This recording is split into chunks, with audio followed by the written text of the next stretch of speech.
Okay, today we are going to talk about another Masters of the Universe Classics figure.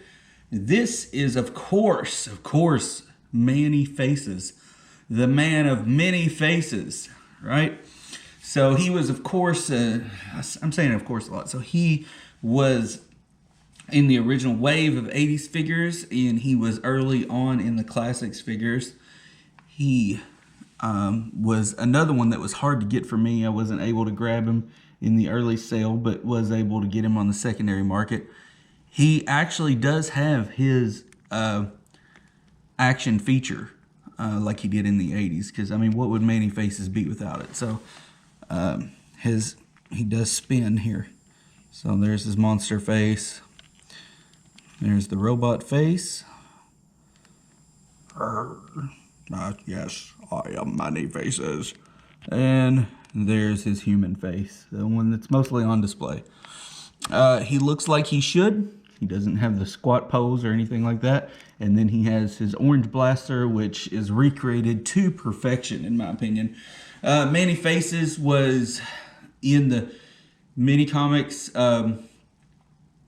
was an actor, and then Skeletor changed him into a monster. And then he was able to get control of that.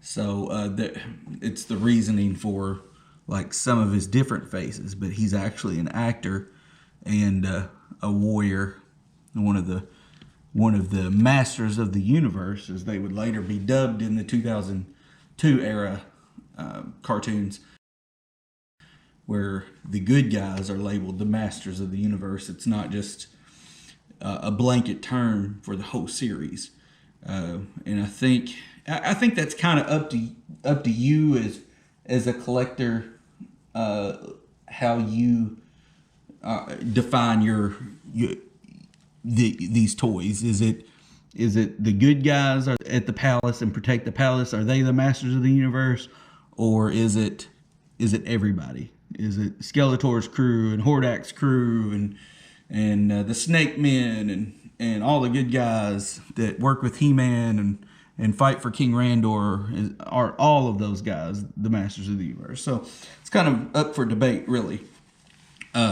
So Manny Faces, he's true to form. I do like how it seems like this part right here could come off. One thing about him, this right here does come off, so you can actually see how the mechanism works. And then his head's like that, so you can do that and pop that back on and get that back in there. So you can, it's kind of fun to see how it works, because that wasn't something you could do on the original vintage figure.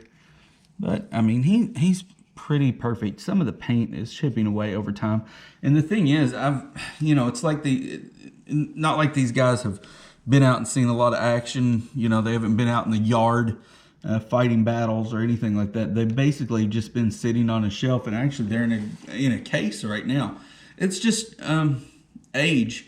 They're in a smoke-free place. It's just age and handling, I guess. You pick them up from time to time, oils of your hands or something like that. So there is a bit, a little bit of paint coming off right there.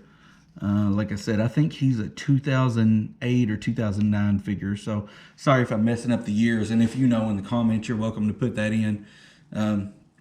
But I'm not going to get some of that stuff right. I just, my stuff is just my memories of this, whether it's my memories of the Classics figure or my memories of having my original figure, my vintage figure in the 80s. And then, Manny Faces was used a lot in the cartoon. And I believe he was a favorite of the story writers and animators. So that's Manny Faces. There's his robot form, his monster form, and his regular form, which he needs a mask for some reason. I always liked this design, but I was always like, why does he need the mask? I always like how the purple is the same as the rest of the design of him. That's how you know that's his true form. So, all right, Manny Faces. All right, thanks for watching. Be sure to subscribe for more of this content. if you'd like to see this when we release videos. We got all kinds of things we're doing here. And remember that you have the power.